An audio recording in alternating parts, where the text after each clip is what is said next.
Good morning, everybody, and welcome to day 2 of the Black Family Homeschool Educators and Scholars third annual virtual teach-in. We are so happy that you're here.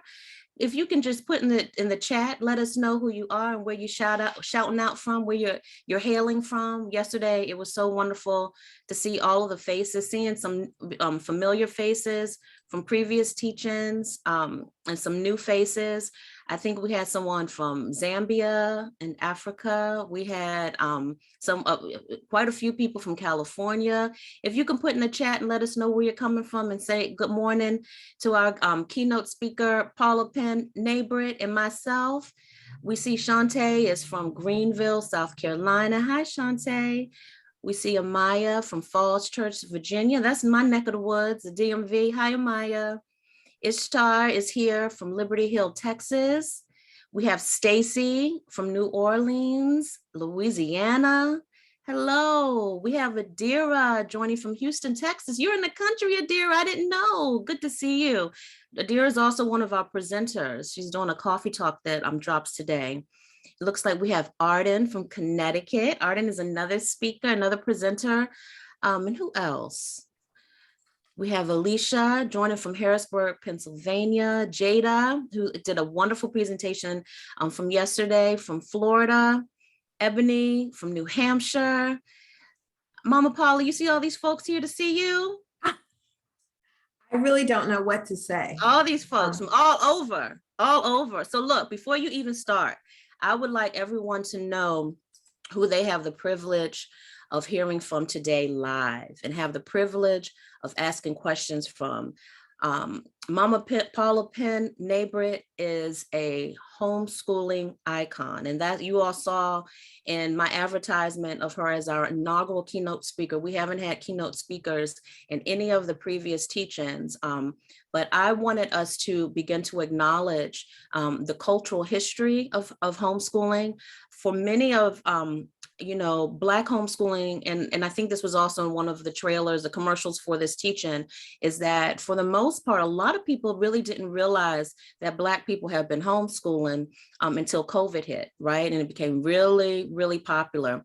I like to tell the story that I defended my dissertation in 2020.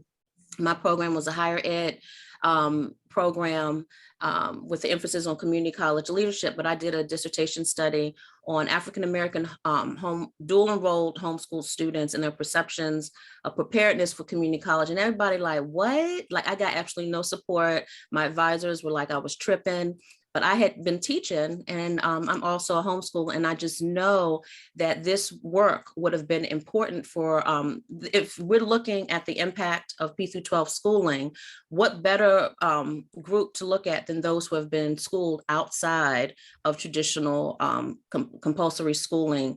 And COVID happened, right? And then all of a sudden, my research became relevant. But many people that I've spoken with, many people that have come to our events really thought that this is a very new thing for Black homeschooling families.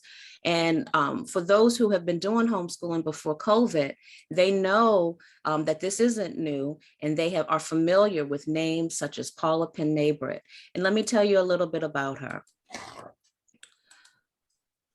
So I'm going to be speaking about her in reference to her book, Morning by Morning. I pulled this from I put her bio together, culled different sources to be able to present to you a picture of who our keynote is today. And so homeschooling has long been regarded as a last resort, particularly by African-American families.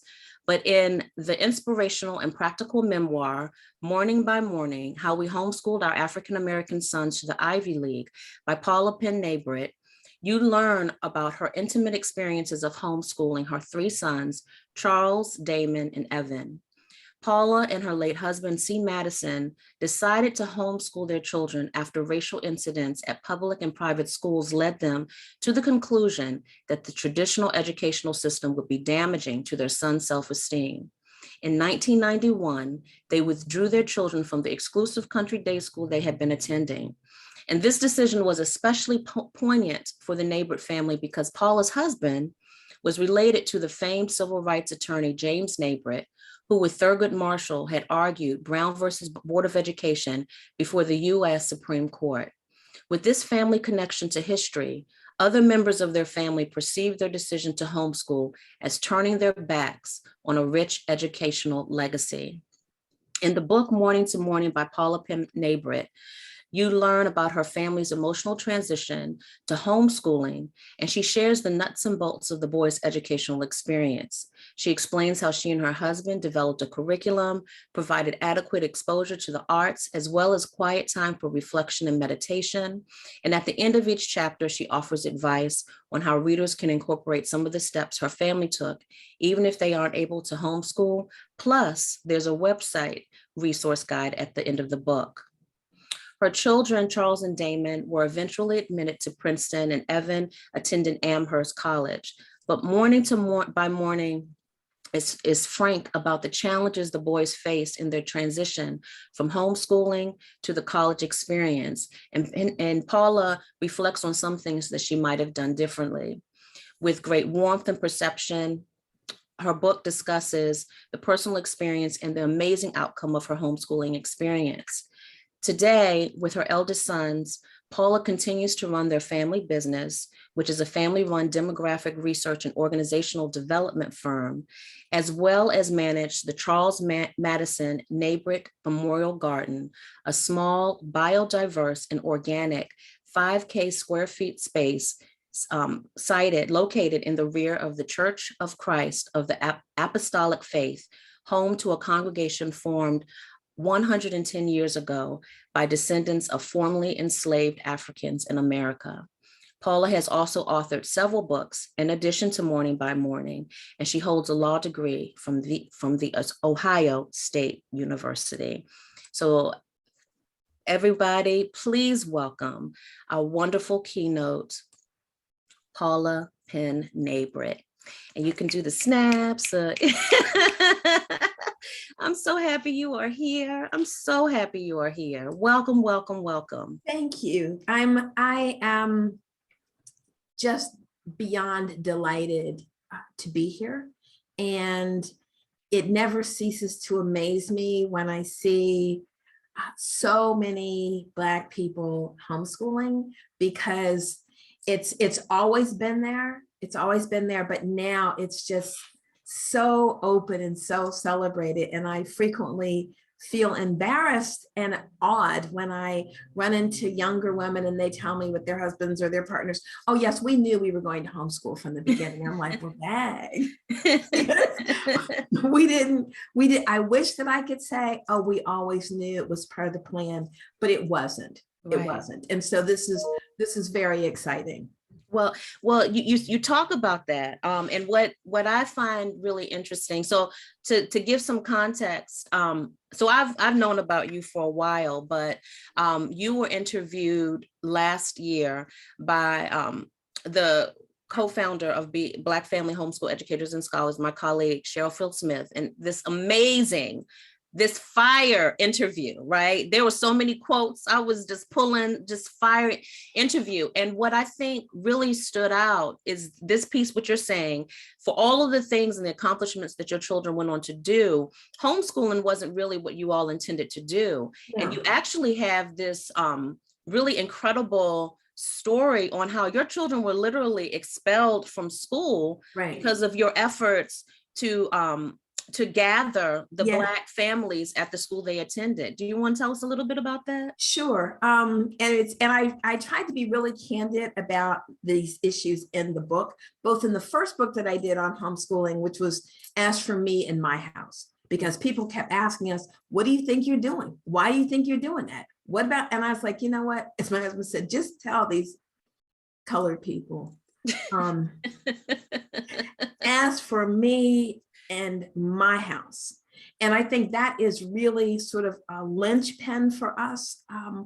So when our boys were at Columbus Academy, which is it is now co-ed, but it used to be a single sex school. It was the boys' school of the brother school of the prep school that my sisters and I went to. So I have two younger sisters. All three of us went to Columbus School for Girls, and all three of us went to Wellesley.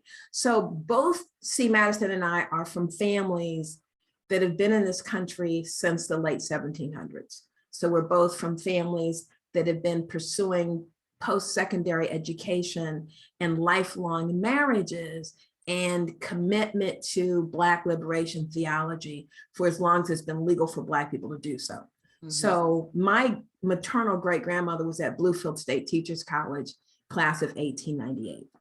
My husband's paternal grandfather was at Morehouse, class of 1898. And his grandfather's mother, Margaret Penn-Nabrit, learned to read while she was yet enslaved, was married and had her first child, and she enrolled in what would become the first class of Spelman in 1881. Wow. So, we've been doing this education thing for a minute. Mm-hmm. And so when we enrolled our boys at Columbus Academy, one of the things that I noticed was whenever there was a conflict or something wasn't clear, because, all environments have their own culture. Mm-hmm. And independent day schools definitely have a culture. And so sometimes it's not transparent. So whenever there was a conflict, other Black parents would call me like, so what's this mean? Or what's this about? Or is this when I need to take off my earrings? Is this when we gonna fight? What? Right. And I thought, what would be really helpful is if we had a community picnic before the beginning of the next school year, because one of the things that I noticed when I first went to Columbus School for Girls, I started in 1968. Mm-hmm. So I was 14 and I was the only Black kid in my class the whole 4 years that I was there. Wow. And that first year, it was just confusing, not just because white people really do look alike. They really do. White people always say Black people look alike, but we really don't. You can say, this person's dark, they light, they in between, they got long hair, short hair, they got a fro, their hair straight. And they all have this very similar names. Like I'd never met so many Betsy's, Sally's, and everybody's Betsy. How many Betsy's, how many Carolyns can there be? So that was one part of it. But the other part was there were all these traditions, right? And so there'd be programs and people's mothers and aunties and grandmothers, and they all knew all the songs. Right. And so I thought that's a big challenge. So I thought we'll just have a family picnic, and we as Black families, our children can have this sense of community even in this space. Right. So I thought it was like such a great idea. I made these really cute invitations. They were very cute invitations. I'm sure they were. That I calligraphied myself. I know they were. Mm-hmm. And I did all the food. It was all of that. And most of the Black families came, and our kids who were little got to meet the older Black kids. And that was just, it was all good. We all had a wonderful time. It was like, we ended up staying there like 5 hours.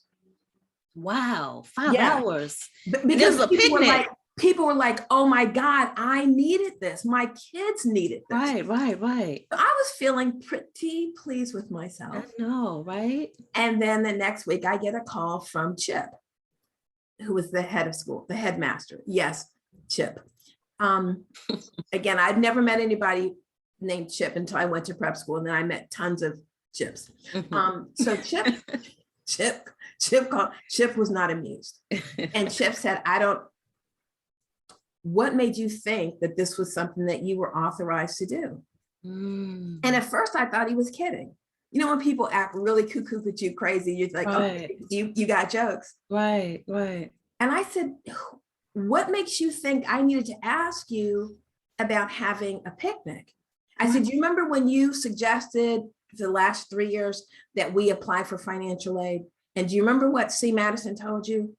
We're not applying for financial aid because whoever pays runs it, and nobody runs anything that happens with my sons but me. I know that's okay? Right. I know so that's no. Right.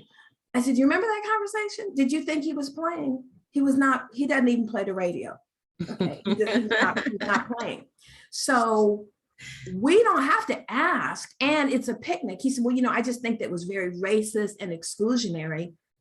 I said, now, when you were at all those all-white events at Rocky Fort Country Club and the Athletic Club and the Columbus Club, did you look around and say, oh my God, There Right. are no Black people here. This is so racist. No, Right. it did not. Right. Tell me, give us context. Now, is this 91 or is this still the 80s? This is 1991. Okay. So I said, I don't have to ask anybody anything, right? At least of all you. So the tuition, the weight, because we've always been self-employed. Mm-hmm. So we get money in chunks. And when we get money in chunks, then we pay big chunks of the school. That had always been what we did. Mm-hmm. I get a note, if the tuition is not brought current by Friday, the boys will be expelled.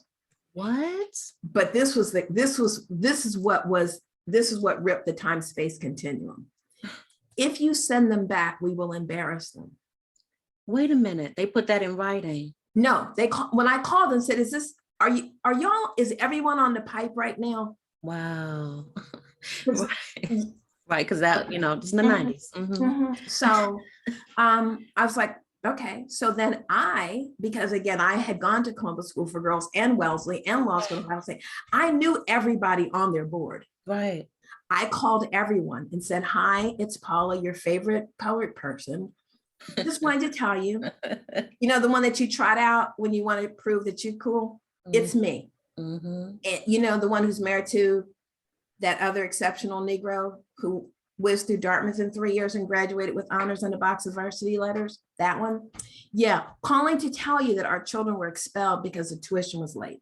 And every single person said, that can't be right. There's a misunderstanding. Let me get back to you. I was like, no, that's okay. You don't have to get back to me. Because what I know about the difference, white people get confused about the use of the definite versus the indefinite article. Right. Chip thought he was the white man. And in fact, he was just a white man. So when I called the white man, the white man, every one of them called Chip and said, again, what are you doing? Right. So then Chip calls and says, we were all upset. We said some things we didn't mean. Of course, you want the boys to come back. And Charles was like, there's absolutely, first of all, I don't ever say things I don't mean. Right. And we cannot ethically send our children back. Once you reveal that, right, the fact that you think that we need to ask permission. And as far as and some of the other Black families complained, I was like, you know what? They must have just been going incognito. They complain about you going to the board or complained about you holding the picnic? Complained about the picnic. Oh, and inviting them. Wow. Because you know how sometimes we get places, and even when we complain about being the only one, we're loving it. Right. It's like so special. Right. And you talked about that in the interview also about, I forget the term and I don't know. I just have a brain. Incognito. That's right. That's right. Break it down. You get out act like, oh my God, don't look at me. Because if you look at me, then the other white people will realize, oh my God, they're Black. Right. Now that I see them standing next to Paul and John, I realize they're Black too. Right. Stop fronting. Right. So that's how we ended up homeschooling. And by then we'd already done public school. And we just came to the realization that institutionalized education is doing exactly what it was designed to do, which is to maintain the hierarchical structure. Mm-hmm. So it's like when people ask about socialization, and you know how people always ask if you're homeschooling, what about the socialization?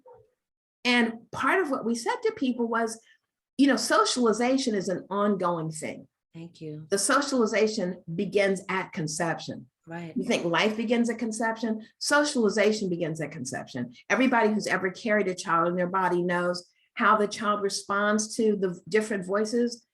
When my husband would come home from work, sweetie pie, I'm home, my kids would be doing somersaults in the womb. Right. Right. So the socialization process begins almost instantly and it continues. Right. So it's not a question of, is there socialization in school? The question is it socialization that's healthy? Exactly. Because everybody who's in juvenile detention and in prison right now went to school. Exactly. So their socialization, we don't want that. Right, right. We don't want that. You said it was So I was taking notes, just so you know, but one of the things that stood out was you talked about this fascination by the consistency of centering the white gaze Yes. when you were talking about the schools. And what I find fascinating with your story in terms of the children being threatened with being expelled was that you were trying to make this work. Yes. You were Right. aware of all of the you were aware of the system, but you Right. were trying to make it work until it had to be overt in its violence, right? Yes. Right. And Right. so, you know, and that was really the moment where it's like, we gotta know, because you know, you were pretty much trying to make it work, but We now tried to make it work. now they're coming for you. And so when you talk about this centering, that's you really acknowledging what not only your children were encountering when they were in school, but what you went through Right. when you were school. Can you talk a little bit about that? Well, I think part of what, again, that's why I think the history is, and that's one of the advantages that our children have, right? Because it's not just that our children sort of know this in a theoretical construct, but most of the people in our family live to be ridiculously old. So our children have grown up with not just two parents, but two sets of grandparents and two great grandmothers. And so part of what I think happened for C. Madison and for me was we had completed the process our parents and grandparents had begun, right? So this idea of rethinking, what does that scripture mean when it says everything that is legal is not expedient? Right? I think for a long time, things have been withheld from us, and we have been on the outside looking in and thinking, if we could just do this, if we could just master that, if we just had access to this, then it would create some semblance of safety. So there are prices that we're willing to pay if we think that there's going to be a sufficient return on the investment. Wow. But once you have reached that pinnacle and you realize, is this all there is? This is it?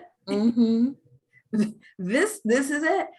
Then it's so, and that was one of the things that we had to really sort of talk about with our parents was when Charles's uncle, James Nabrit, argued Brown v. Board of Education with Thurgood Marshall. Part of his real contribution is Uncle Jim was dean of the law school at Howard before he became president of Howard. And one of his major accomplishments was he developed the first really Black studies process in law school.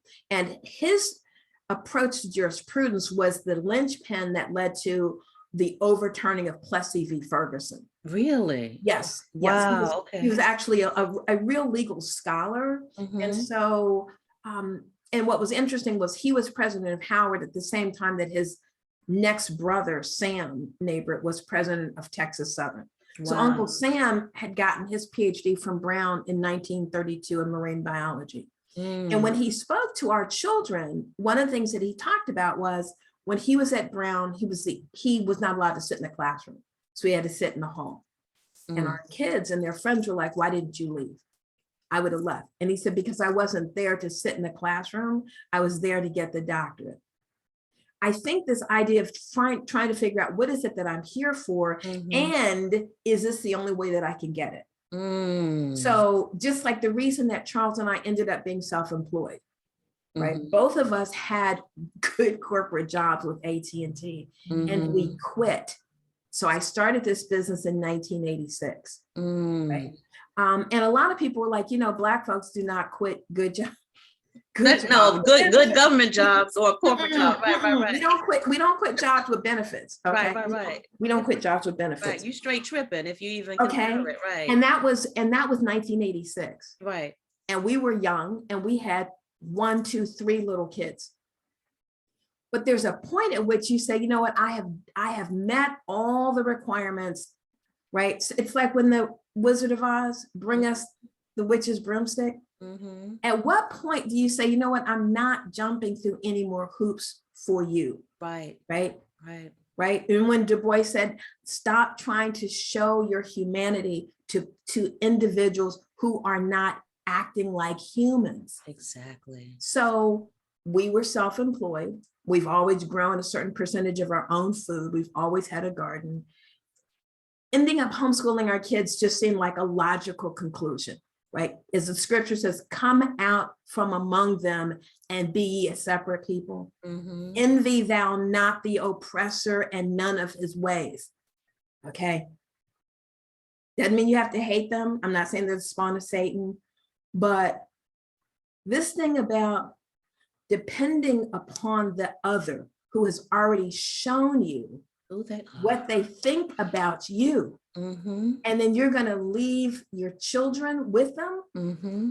Now, we were fortunate, we were blessed to be able to do it, and I'm not advocating that everyone homeschool, because there are some people who shouldn't even be parents. So clearly they don't need to be. I'm not going with this. Everybody's a Nubian king or queen. Right. Some of us are not well.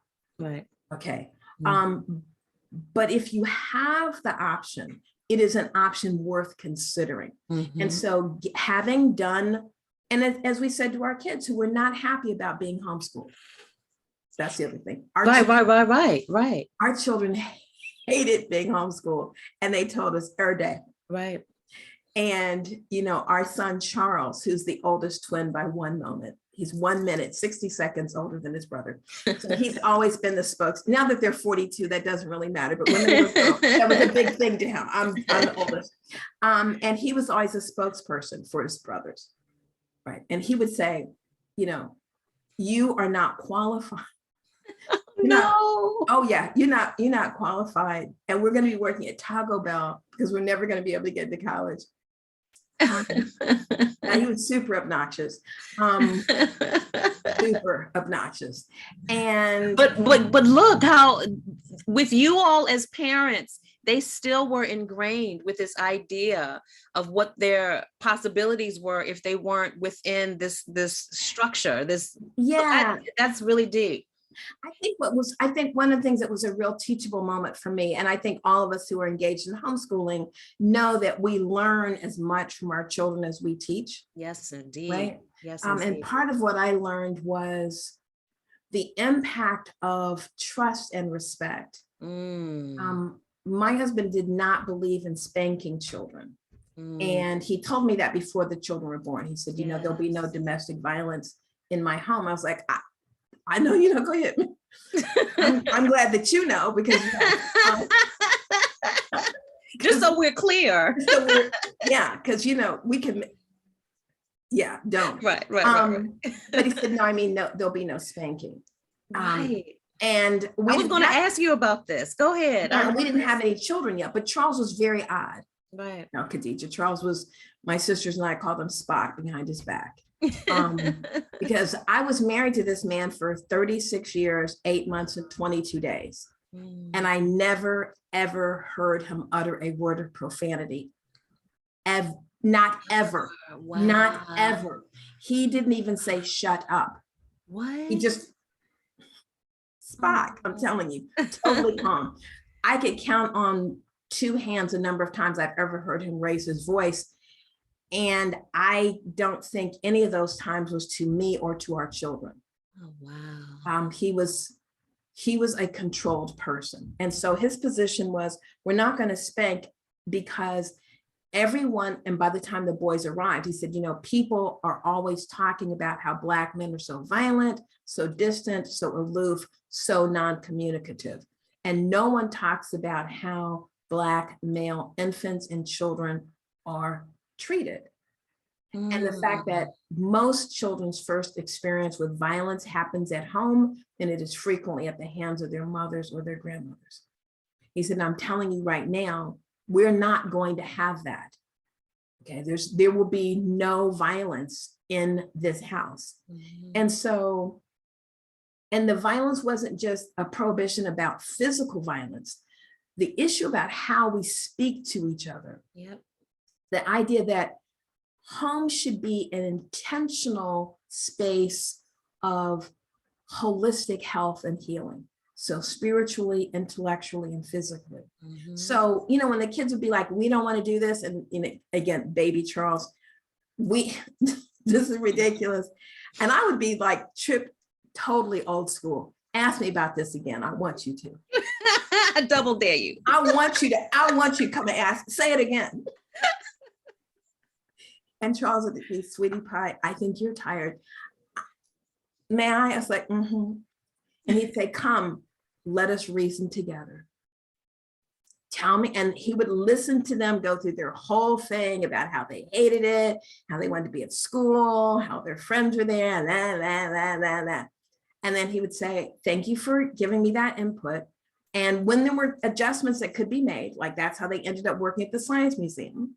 And by the time they went to college, they each had over 1,500 volunteer hours. Oh, wow. Because they were like, we need to do something else outside. And so, but at the bottom line, his position was, you need to understand what the hierarchy is here. We are not peers. And let me explain the beauty of a capitalist democracy to you. The beauty of a capitalist democracy lies in its simplicity.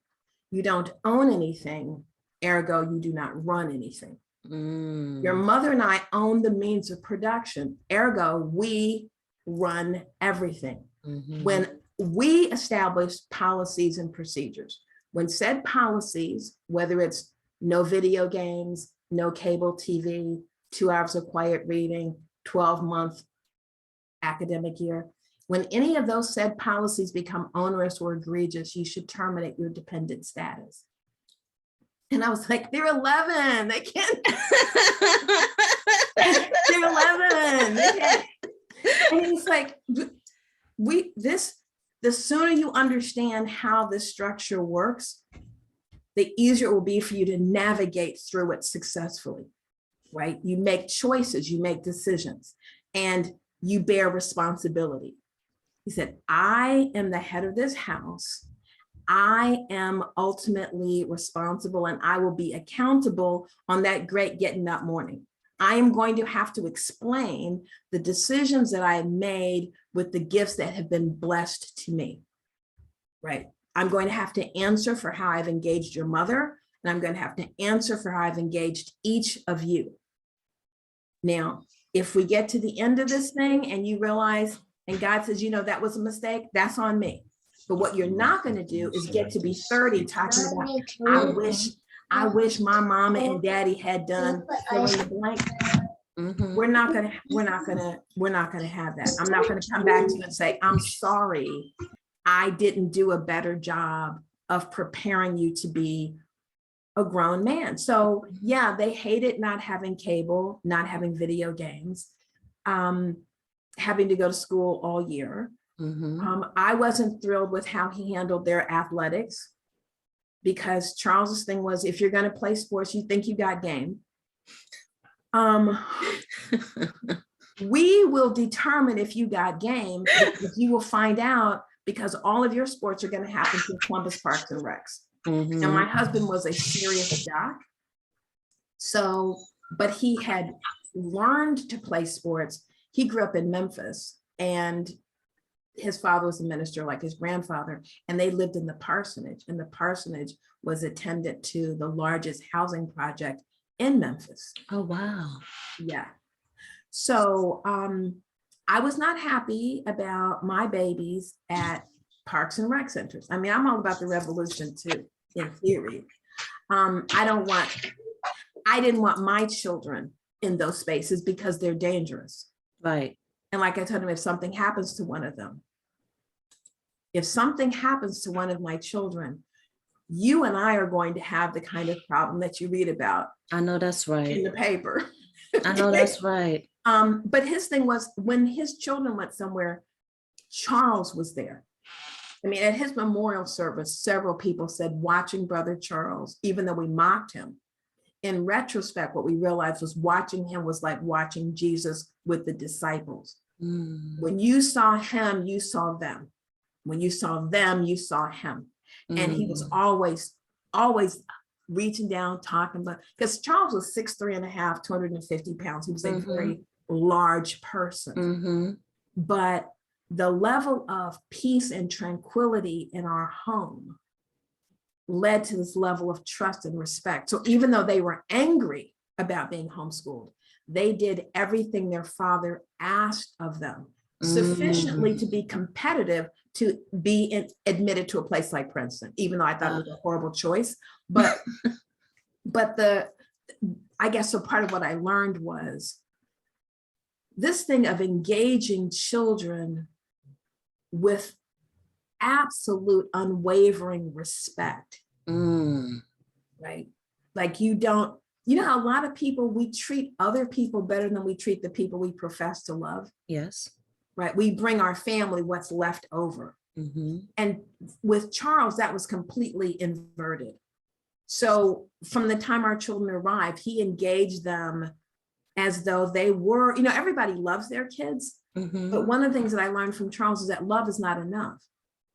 Break that down for us. Well, I think you can love things, right? You can love things. But have you ever noticed how, and a lot of men really took issue with Charles's approach to parenting, because it was very conspicuous. It's not like I'm just saying this now because he's dead. When our kids were little, my mother said, Charles is a better mother than you are. Wow. Because it's not traditional, don't expect the nurturing, the level of nurturing that he was able to.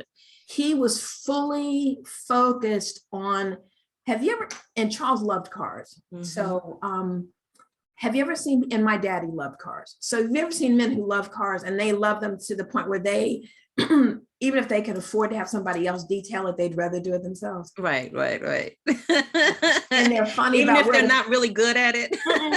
And they're funny about where the car gets parked. Right. It just that they don't eat in the car. Right. The whole thing. Right. And so when other men would say to him, man, you got them kids all up under you all the time. And Charles was like, if somebody when we took parenting courses, which, Black people were like, we don't do that. And Charles said, if somebody gifted me a Bentley, no matter how many cars I've been in, ridden in, or driven, you think I wouldn't get out that owner's manual? You think I wouldn't be finding out everything I could find out about Bentleys? Do you think I would let a 14-year-old park the Bentley? You go to church and teenagers like, let me keep the baby. You ever seen people let up just extraneous children? Yes, that was not me. So I was like, don't even breathe on them. This was before COVID. He was so crazy, but he was like, keep your distance. Right. Keep your distance. And people did act like that was crazy. But when he pointed out to them, you are more meticulous about where you get gas for your car than who you allow to take care of your children. Okay. And so I think, so when I say love is not enough, most people love their children. The difference is Charles not only was a good father, he didn't complain about it. It was never a burden, right?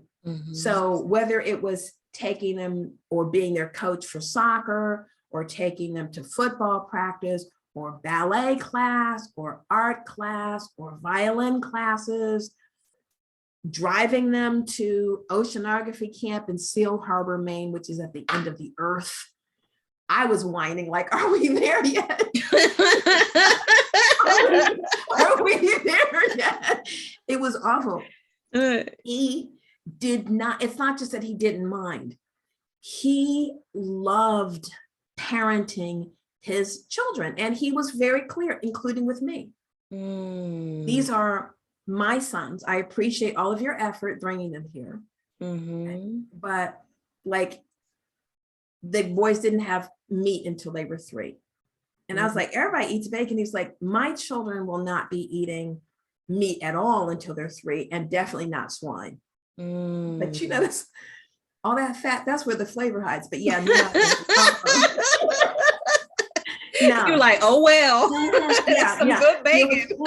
So no meat. And that's how I started gardening. I nursed them the first year, and I was starting to buy baby food because I had them while I was in law school. So nursing them wasn't a hard thing because I was in school.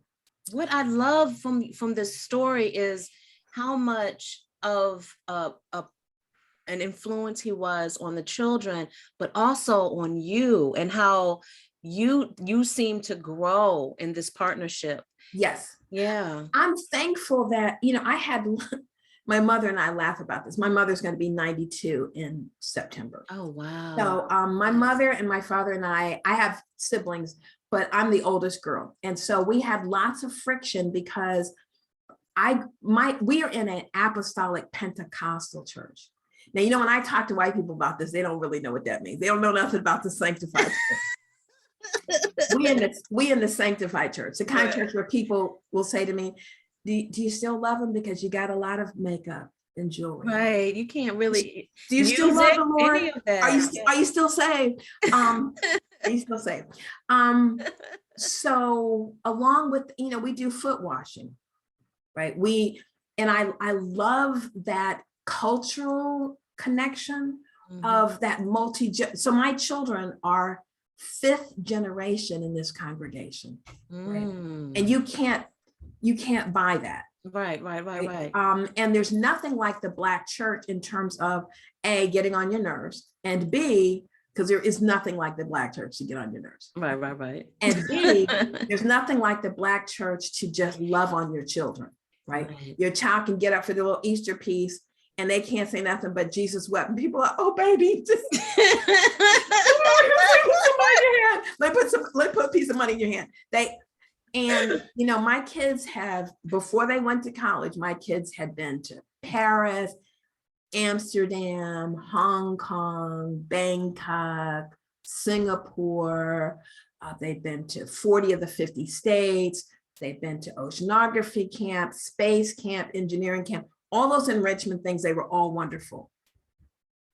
But there is nothing like the relentless, consistent adoration that you get from old Black people in church, right? And I'm just amazed that people don't realize what they're giving up. Yes, they're annoying.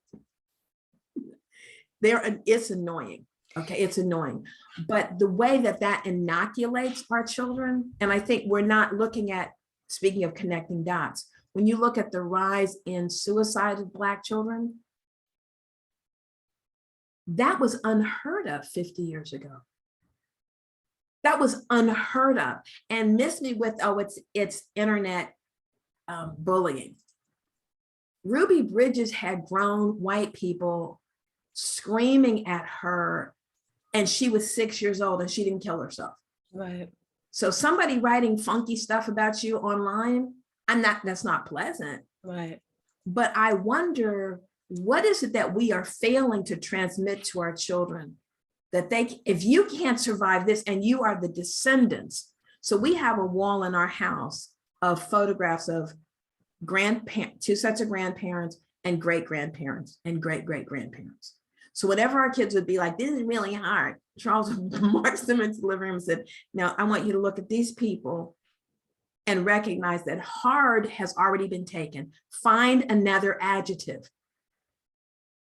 Hard has been taken, okay? As my mother told me once when she called me and I was in law school, and she said, how you doing? And I forgot who I was talking to. One of the Klingons from Sparta. And I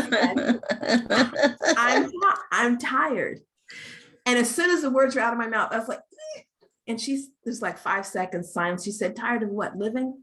You're in law school, what you wanted to do. You're married to a man who adores you. You have 2 perfectly healthy children. You have not yet labored under the lash unto blood.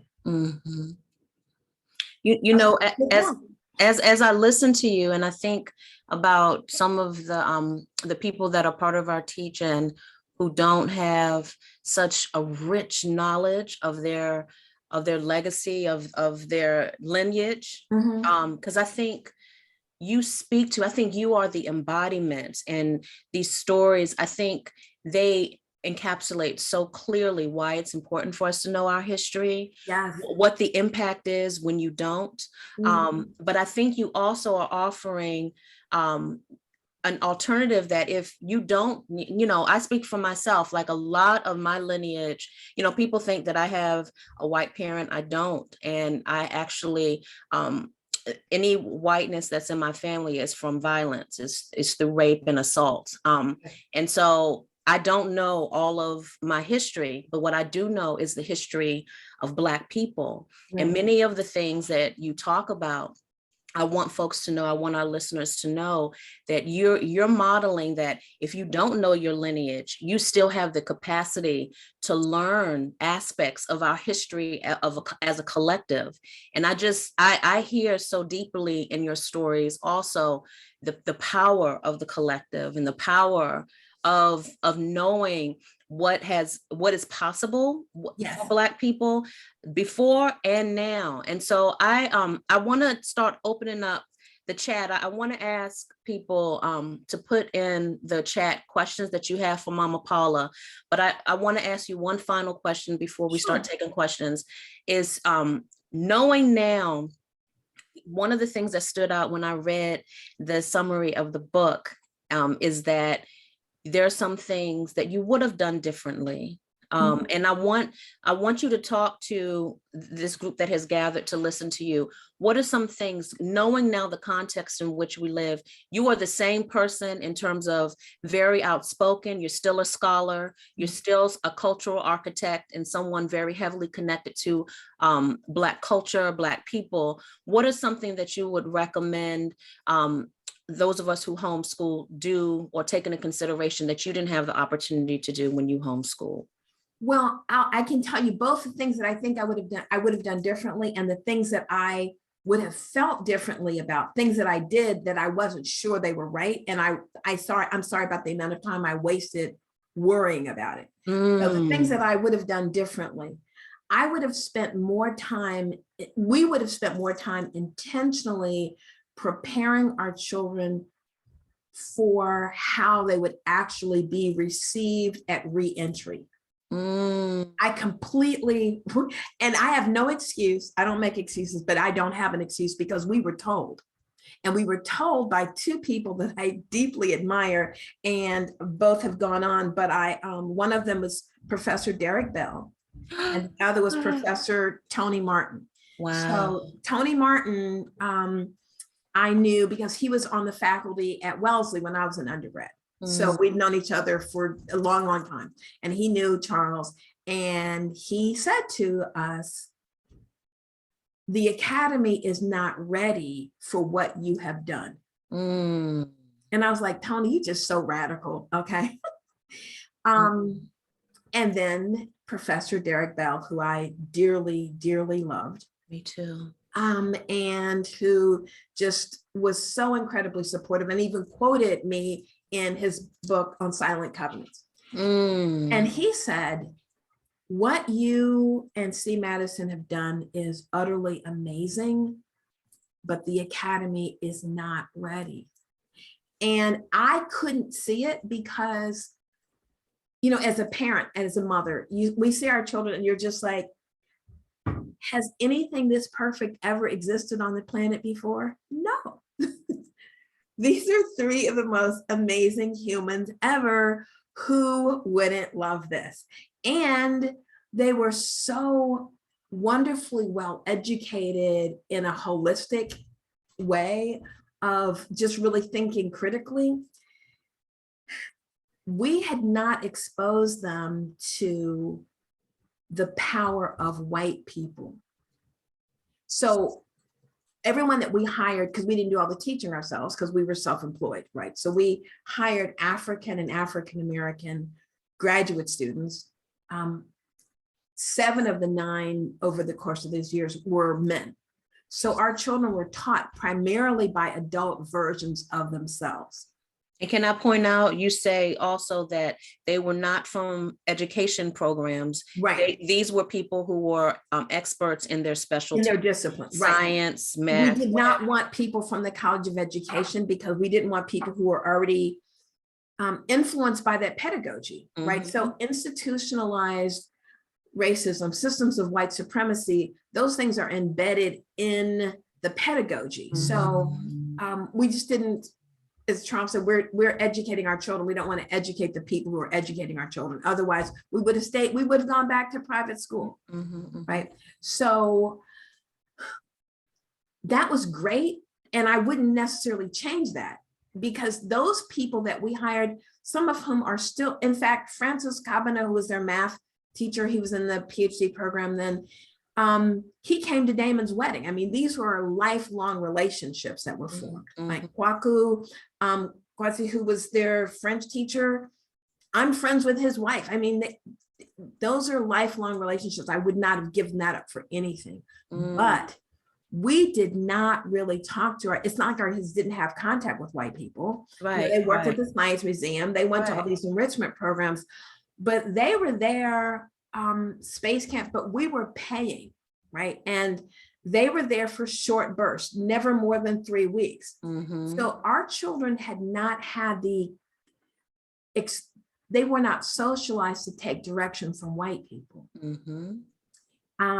And they definitely were not socialized to accommodate white people. And I didn't even realize how much of that we had been socialized to do. So, you know, when white people ask you, what do you think about something? And you automatically think it through, it's like you do a translation. You're asking me what I think, but I have to give you the answer in the context in which you can absorb it. Right, and what you want to hear. What you want to hear. And so our children are socialized to do this ongoing adaptation. It's amazing that Black children develop any academic skills, given the amount of energy they have to spend adapting, adjusting, translating, understanding, what are you really saying to me here? And our children didn't have that.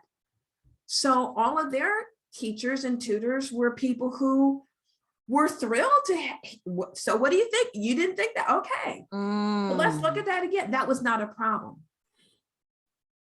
We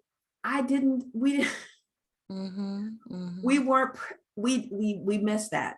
We dropped that ball. And I'm not saying that we would have had white people as teachers, but I do think we needed to have spoken more about this is how white people feel when you don't behave in a certain way. It's not that they necessarily hate you, but what it does mean is that they are not used to that. Right. They don't. But you know what? I feel like it wasn't even something for you to even think about, because nowadays we have terms such as fragility, white fragility. Right. You know, we have these terms now where you can even engage in a conversation like that, even use with social media, use different scenarios. You know, we have Karens, you know, terms like that, where it can become a case study, right? Right. So I did, so we missed that. The other thing that we missed was how we as Black people respond to Black excellence and Black holistic health. Wow. The number of Black people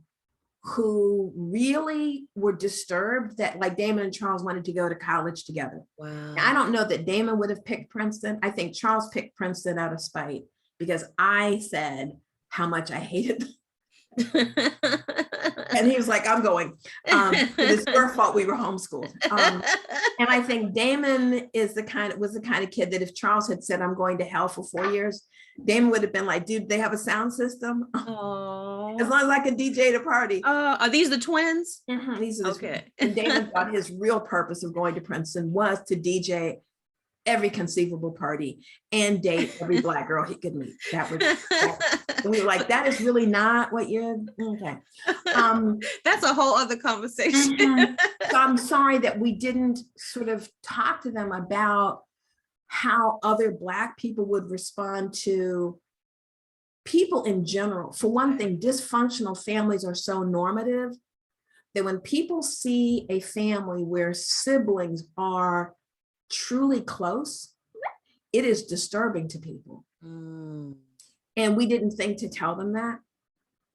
We didn't think to talk to them about how our family structure would be triggering for other people, like seeing you and your parents and your grandparents and your aunts and uncles, all of y'all taking up 2 pews every Sunday in the same church, and all of y'all have dinner every Sunday.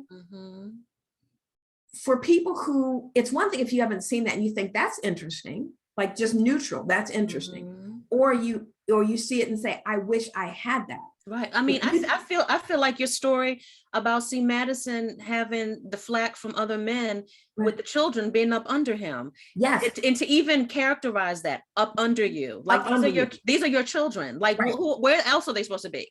They're all up under you. Right. People, and so I think people saw that as a dysfunction, like you two are too close. That's crazy. People used to tell me all the time, you and your husband are entirely too close. Yeah. And your kids are too close. Mm-hmm. And so those are things that I didn't think to talk to our kids about. And yeah, and I think the things that we worried about, like, are we doing this all right? Are they going to be all right? I wasted a lot of time worrying about that, and they turned out to be amazing. And you, not only did they turn out to be amazing, but the relationship that you have with them continues in this really familial, and in it, you know, you are maintaining a family business, you're creating this community garden in honor of your husband.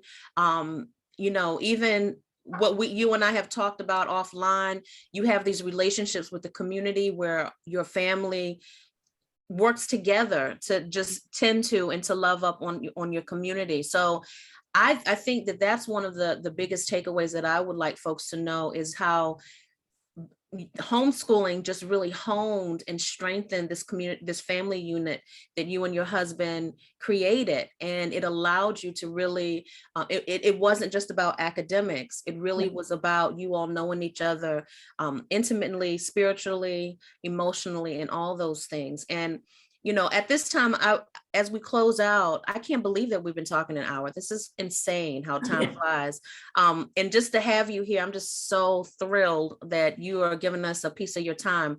But in the chat, it doesn't seem to be any questions, because I've been looking at folks. I know they've just been mesmerized by the stories that you have. But I would like for people just to put comments, any type of words of thanks to Mama Paula, anything that you would like her to know in terms of how you received her message as we close out.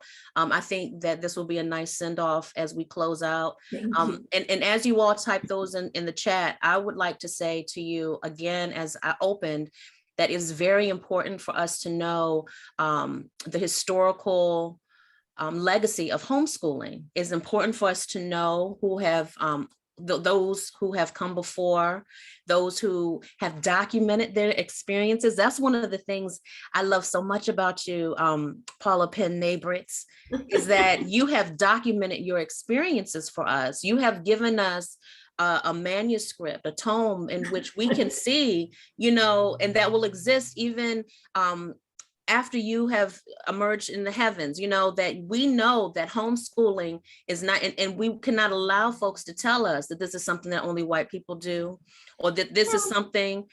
And that we're not healthy. We have to really, some of us are not healthy, but what we have survived, right, is so often overlooked, right? It's so often overlooked, but it is truly nothing but God, right? It is as our presence right now is every bit as miraculous as Moses holding out that staff and the Red Sea parting and the children of Israel walked across on dry land.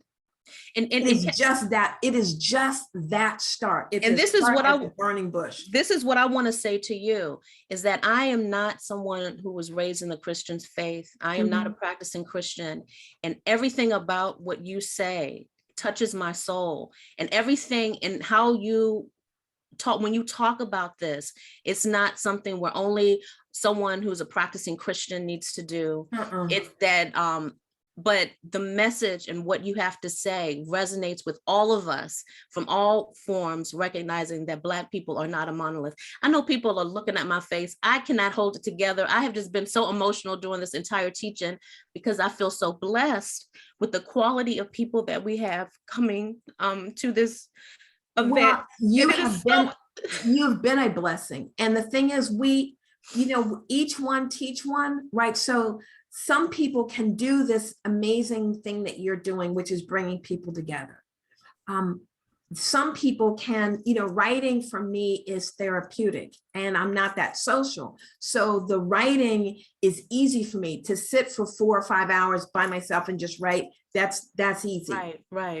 But we need all of these pieces, and we need to be reminded of what we have already done, because that makes it so much easier to know what we can do. So when we built this garden, and yeah, Damon and Charles went to Princeton, but when I said to them and their cousins, I wanted to build this 5,000 square foot garden, they were like, so we'll just get the untreated lumber. We got our power tools. They built these 40 raised beds. I love it. Yeah, they know how to do. All my kids, all my sons can cook, can clean. I love it. They've been working with power tools. Another thing that Charles and I argued about, but he was giving them tools when they were, I thought, way too little. Right. For sharp objects. What look, let me read some of these things that people have said about you.